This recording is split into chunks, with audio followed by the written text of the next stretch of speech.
Que abra su Biblia en el libro de Job, capítulo 3, en el verso 25. Dice así: porque el temor que me espantaba me ha venido y me ha acontecido lo que yo temía. No he tenido paz, no me aseguré, ni estuve reposado, ni obstante me vino turbación. Porque el temor que me espantaba me ha venido y me ha acontecido lo que yo temía.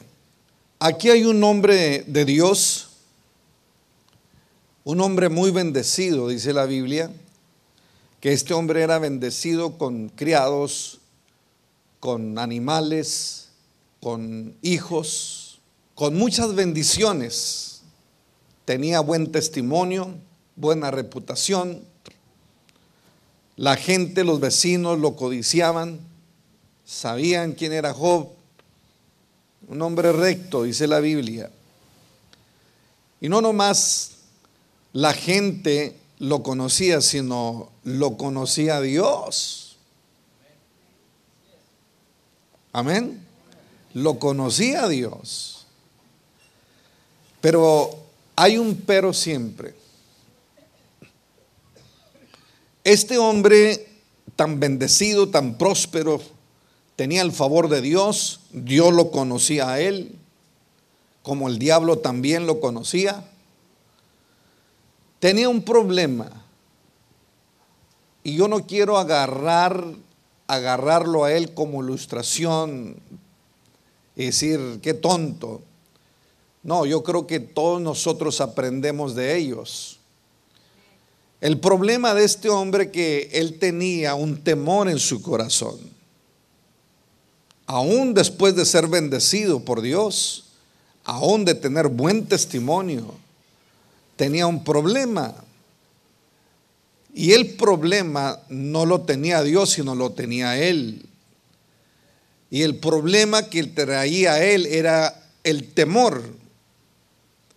Y el temor que él traía era que sus hijos no terminaran mal en la vida. Hay un arma muy poderosa que el diablo utiliza, y esa arma es la intimidación. La intimidación es un arma tan poderosa que el enemigo la utiliza en grandes, en pequeños, en jóvenes y en niños, en ministros y en negociantes.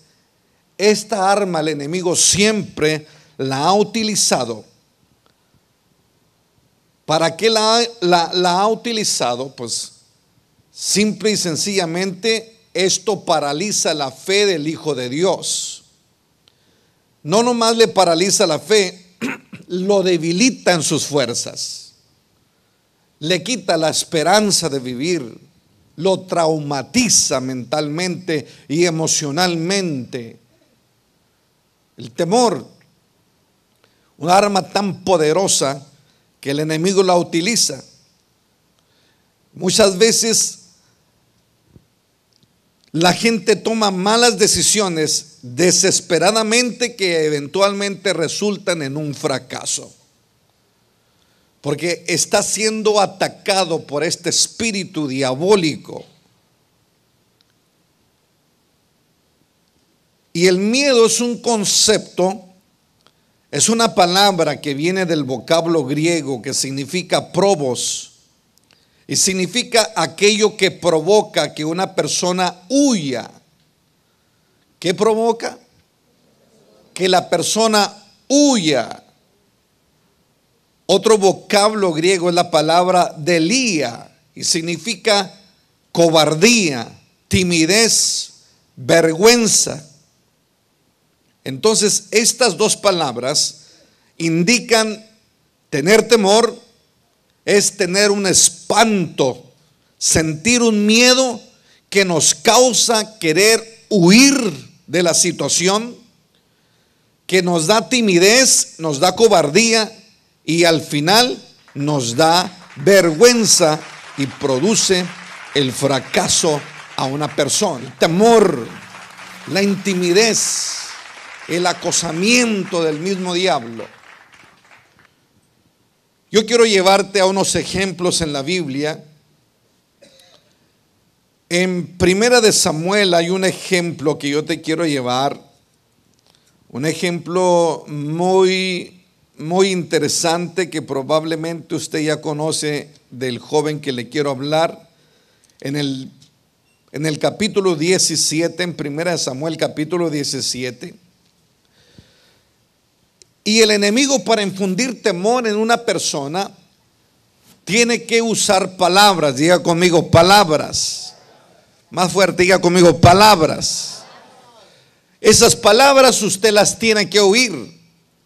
Y cuando usted las oye, ahí se produce el choque en el corazón.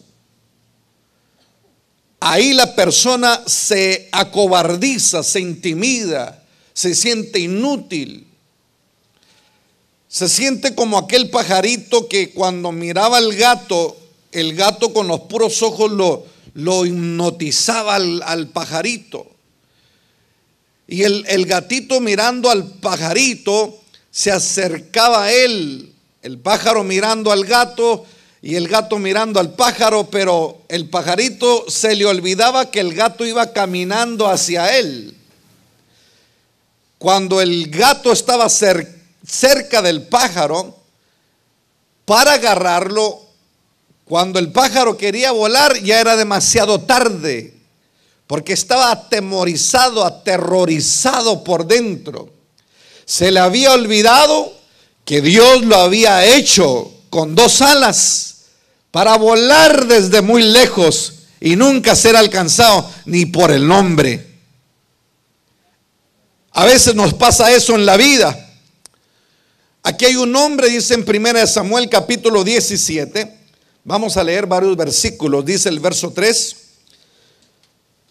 Y los filisteos estaban sobre un monte a un lado, e Israel estaba sobre el otro monte al otro lado, en el valle entre ellos. Salió entonces del campamento de los filisteos un paladín, el cual se llamaba Goliat de Gat, y tenía de altura de 6 codos y un palmo. Traía un casco de bronce en su cabeza y llevaba una cota de malla. Era el peso de la cota 5,000 siclos de bronce. Verso 6. Sobre sus piernas traía gravas de bronce, jabalina de bronce entre sus hombros. El asta de su lanza era como un rodillo de telar, y tenía el hierro de su lanza 600 siclos de hierro. E iba su escudero delante de él. Así que no va a ser escudero, ¿verdad? Y se paró y dio voces a los escuadrones de Israel diciendo: ¿por qué os habéis puesto en orden de batalla? ¿No soy yo el filisteo y ustedes los siervos de Saúl? Ya no eran de Dios, sino de Saúl. Escoger de entre ustedes un hombre que venga contra mí. Mire la estrategia del diablo. Ponga atención de lo que le voy a enseñar. ¿Cuál era la estrategia del diablo? Yo le dije ahorita que cuando uno no entiende la palabra, la persona se queda igual, sin fuerzas, no crece, no se desarrolla, porque oyó un mensaje pero no le bajó al corazón, no le vino la revelación de la palabra para entender. Lo que rompe todo espíritu diabólico es la revelación de la palabra. Cuando entendemos la palabra es cuando viene el rema de Dios, la revelación de la palabra. La palabra es miel. Necesitamos miel para el camino. El camino nos cansa, los desiertos nos secan la sed y necesitamos miel para seguir adelante, para tener fuerzas y para seguir confrontando en estas luchas. ¿Cuál fue la estrategia del enemigo? Él se paró y dijo y dio voces a los escuadrones de Israel y diciendo: ¿para qué os habéis puesto en orden de batalla?